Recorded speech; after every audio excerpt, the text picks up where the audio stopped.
Alright, welcome to another fanfiction. This time it's gonna go back to MLP. This is Precious Blood by Disney Fanatic 2364.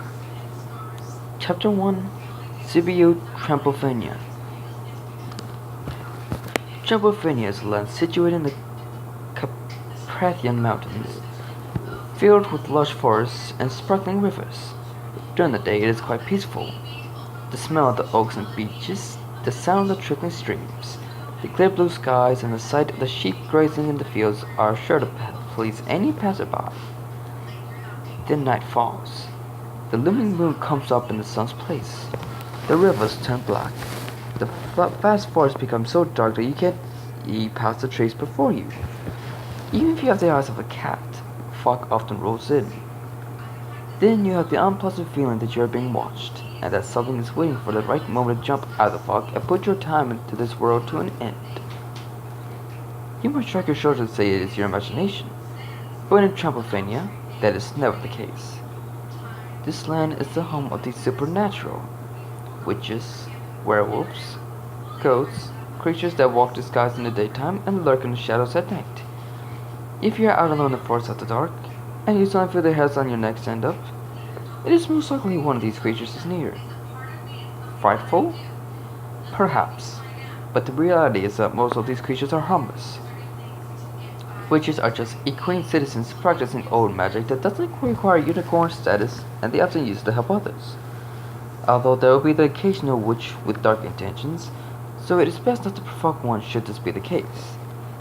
Werewolves are merely ponies who become wolves in the light of the full moon and are hardly ever aware of their transformation. In their wolf state, they carry all the instincts of a predator, so should you ever encounter one, simply lie face down on the ground and remain motionless and they will pass you over. Ghosts are poor lost souls and are usually non-violent. As they are transparent, they can have no physical contact with the living world. Should you see one, the best way to avoid conflict is to ignore it. The monsters you should be looking out for are the deadliest you will ever encounter. Vampires. These undead creatures could kill you in a second, in whatever way they wish. Some will be quick and sink their teeth immediately in your neck. Others might have a bit of fun and throw you around a bit. Either way, there is no chance of survival should you ever come across a vampire. They survive on blood, and to them you are just another meal. Unless you are equipped with a wooden stake or a string of garlic, you will either die on the spot or become one of them as a result of their bite. But there are those rare occasions when a vampire will spare on a potential meal. Why? The answer varies, but one theory is that even though their hearts have stopped beating, parts of their living selves still remain. The town of Sibiu was a large yet rustic town up the side of the largest mountain in the Carpathians. Merchants often came to the city to trade, and thus the streets were always buzzing with ponies trying to get their hooves on foreign goods during the day. The successful market made many ponies fairly wealthy, but the wealthiest in Sibiu was a family who lived in a large, vibrant mansion in the town square. The lady of this house was Starlight Glimmer, a noble mare who took pride in her status and frowned on anything below her. She had in her care a young niece whom she had taken in as a filly when her parents had died. She was determined to mold her niece into a fine and eligible young lady so that she would one day marry either a wealthy bachelor or a stallion of noble birth. As she had recently turned 20, that day would be coming soon. One day, Starlight received a letter that made her lips curl in excitement. "Fluttershy!" she called. When she got no answer, she frowned and called louder. "Fluttershy!" She turned to her maid. "Coco Pummel, where is my niece?" The cream-colored earthquake looked down her host as she was being punished. I don't know, Domina." "What? Well, find her." The lady's voice was so sharp that it made the maid jump. He was just about to leave the home when a yellow package with a flowing pink mane came rushing down the stairs. "Yes, Auntie Starlight?" she called softly. "Did you call me?" The pink unicorn glared at her. "What took you so long?" Flusher shrank back under her gaze. "Sorry, Auntie, but..." She patted the wet white rabbit in her hooves. "I was giving Angel a bath and..." Started groaning as she put her hood to her head. "How many times have I told you? A lady does not waste her time with animals." Angel squeaked as Starlight used her magic to wrench him out of Flusher's grasp and fling him at Coco Pummel. "I said you could have a pet." the unicorn continued in a harsh tone. But taking care of it is a job for the servants. Flutter hung her head. Sorry, Auntie. I thought you thought, Starlight grunted. Thinking is not a proper pastime for a lady either. She turned sharply towards the maid. Get that rodent out of here. She sniffed the air and gagged. Get him another bath. Angel shook his paw at the unicorn, squeaking angrily as the maid carried him off. Star took a deep breath and put her smile back on. Anyways, she said in a sweet voice, I have some exciting news. She held up the letter she'd been reading. I just got word from the Count Trenderhoof, and he is anxious to meet you. Oh, Flusha uttered, her frown not wavering. As you know, Count Trenderhoof owns a vast amount of land near Bolorest and has a fortune of 700,000. On top of that, he's rumored to be the handsomest stallion for miles around. The Pegasus bit her lip. But is he nice? Sally raised an eyebrow. Nice? Didn't you hear what I said? He's rich, he's of high station, and he's handsome. What could be nicer than that? I mean, is he kind? Kind? Her aunt rolled her eyes as she folded up the letter. You really need to get your priorities straight, dear. Anyway, he's planning a trip up to Sibiu in a few weeks, and we'll be staying here as our guest. So you should start brushing up on your vocabulary. Remember, when conversing with the stallion, you have to sound smart enough to impress him, but not too smart that you intimidate him. But Auntie, Fluttershy started to say, that wasn't a suggestion, Fluttershy, Starlight said, giving her a warning glare. Go to your room and read yourself in the dictionary. Her niece sighed and muttered, Yes, Auntie.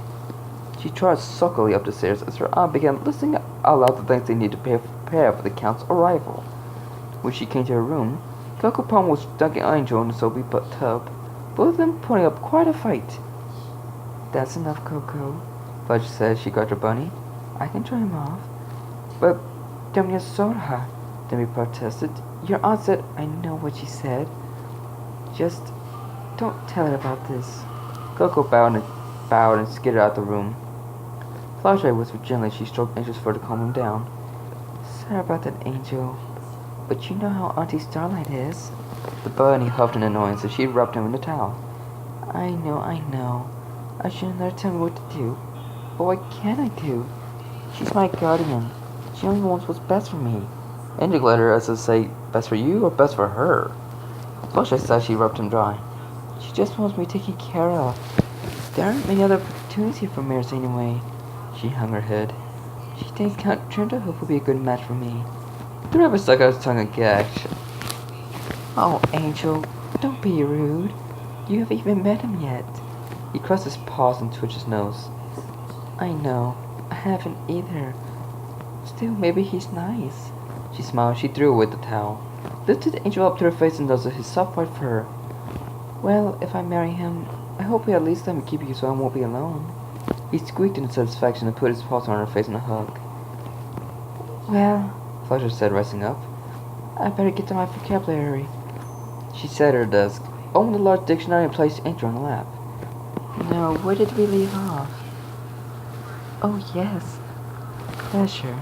The condition or sensation induced by the experience of or anticipation of what is left to be good or desirable. A feeling of happy, satisfaction, enjoyment, delight. She sighed sadly and glanced out the window. Her room was higher up enough to get a view of the town square. Merchants were at their stalls selling their wares. Fillies were throwing coins in the fountain, and a group of Romaine ponies were playing music and dancing. This particularly made her smile. Her aunt often told her to stay away from the colorfully dressed vagabonds, but she loved watching them dance. Sometimes she imagined herself dancing with them, dressed in such vibrant loose attire, not always having to wear a corset that made breathing difficult. They always looked so carefree, traveling from town to town, never having to conform to any social customs. She wondered if they married for love. Well, she had never had the chance to ask, but she envied their freedom all the same. She looked back at the word pleasure. If only I could have that, Angel, she sighed, petting her bunny. If only for a moment. In the darkness of the forest, a tall, thin creature was slithering through the trees.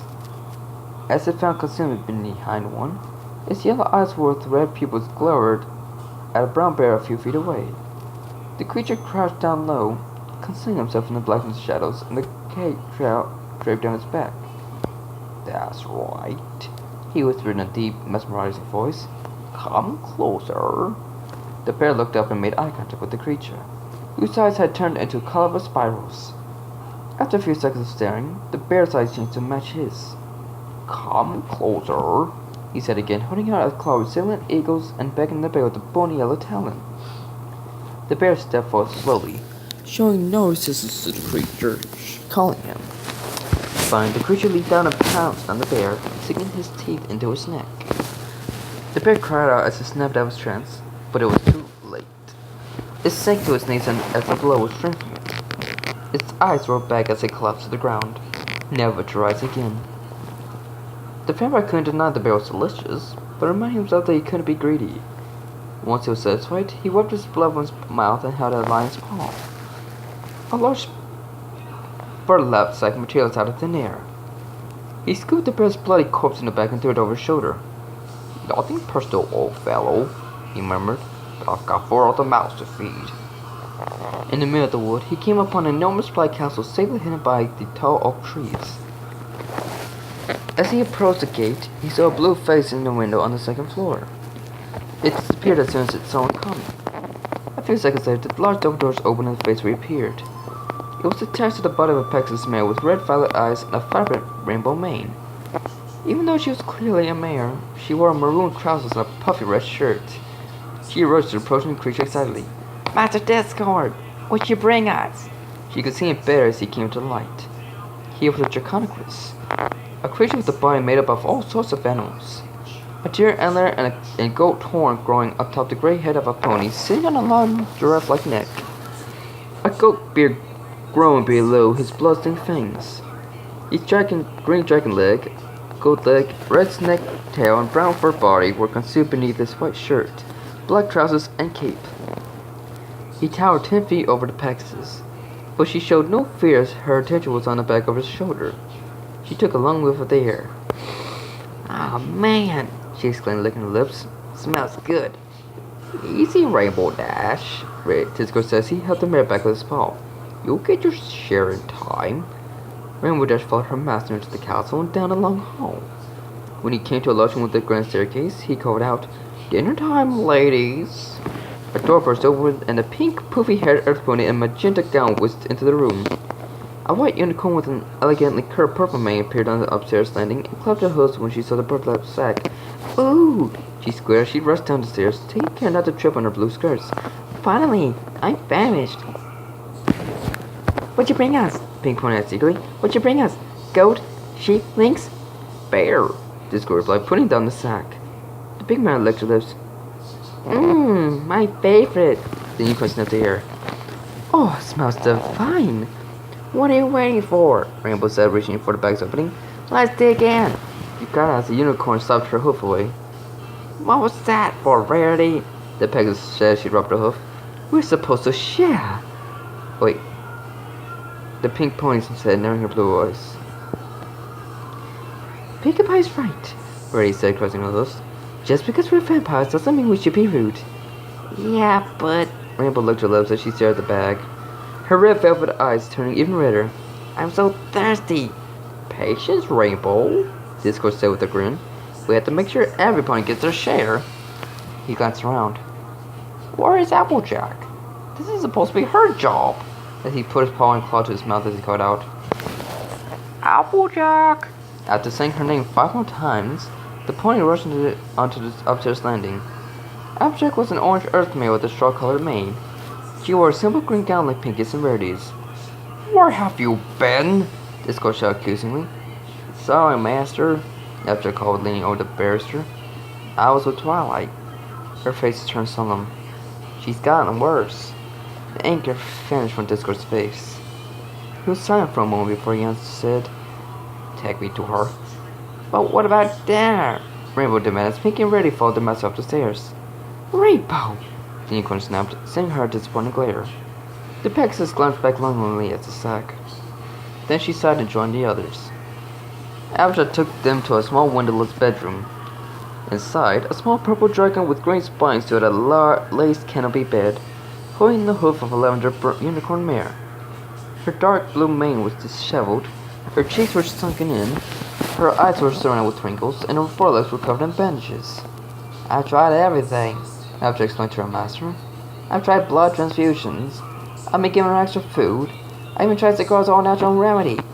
But she's only gotten worse, master." She looked gratefully at the unicorn bed. "I think you might have taken too much from her." Disco stepped slowly towards the bed. The dragon quickly let go of the unicorn's hoof backed away. "Twilight?" Disco called softly. The unicorn lifted her eyelids as if they were giant boulders. Her half-opened purple eyes gazed up at the Draconicus. "How are you feeling, Twilight?" "Oh, light-headed," she breathed. Her voice was so quiet that the regularly trained ear couldn't pick it up. Fortunately, vampires were gifted with incredible hearing. The dragon on the other hand had to lean forward to hear. "Ah, yes," Discord nodded. "That is understandable, considering." "I'm sorry, Master," Twilight whispered. "I have failed you." "No, my dear," he replied calmly as he bent over to brush his claw against her cheek. "You've served your purpose well. You gave us all you could." "I just wanted to know." "And you shall." He leaned close and whispered, "You've helped us in this life, and now you can help us in the next." She looked at him pleadingly. "Help me." "Don't worry, dear Twilight," he said assuredly as he cupped her chin. "Your suffering will end soon." He glanced at the foremost in the doorway. The face was stunned in realization at what he was about to do. Abject gave the dragon a gentle push as he filed out of the room. As the door closed, they could see the master's head leaning towards Twilight's neck. They heard a small gasp and Reddy winced. The dragon put his claws to his mouth and looked up at the master in horror. He shook his head pleadingly and tears came to his green reptilian eyes when Abject returned his head shake. The door opened and Discord came out.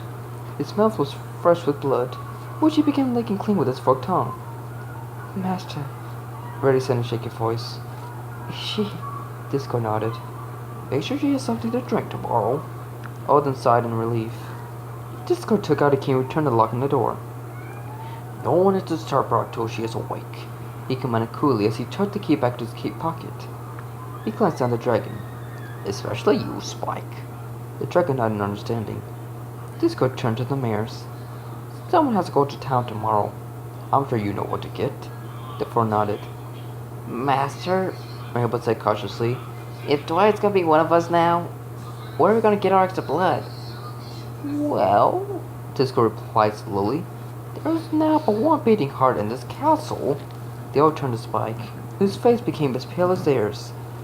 "No," Abby said firmly, moving protectively from the dragon. "He's still young. He could barely handle giving blood to Twilight. And now that there are six of us, he can't possibly—" "I'll do it." The orange man gaped at him. "Spike, you can't." He boldly straightened up. "If giving up some of my blood is necessary for your survival, I'll do it. Fortunately, you won't need to tonight," Disco said as he walked down the hall. "Enjoy your bear, girls." They all watched as their master turned the corner. His manner was cool and collected, as if what he had just done had not affected him. Reddy cocked her head at this observation. "Can we drink now?" Rainbow asked impatiently. Alright. Now Chip grumbled. She nudged Spike down the hall. "You scooch out the bed, Spike." "Right," the dragon squeaked as he ran towards his room. He knew better than to be around while they were feeding. "I think Twilight will be okay," Rainbow questioned as they headed back downstairs. "Not every point survived the transformation, and she didn't have a lot of blood left before." "She'll be fine," Pig said cheerfully, though it was clear she was nervous too. Twilight's a tough cookie. After all, she survived all these months giving us blood. All this time she's been studying us, Abject said in a cryptic tone. Now she's gonna be one of us. "It's strange," Reddy said. "What?" "Like what?" Rainbow asked. "Twilight being a vampire?" "No. It's just... Didn't you notice how detached the master was when he..." "Oh yeah," Pinky said, cocking her head in thought. "He did seem strangely calm about it." "Well, it's not the first time he's changed some, Pony," Rainbow said, gesturing to herself. "But we've known Twilight much longer than he knew any of us," Abject reminded her. "Then again, she's been awake for a while. Baby has been preparing for it."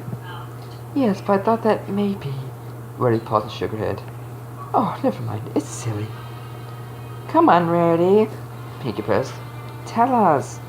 We won't judge, after Certa. Well, Reddy stammered. It's just. Have you noticed the mouse has been awfully distant lately?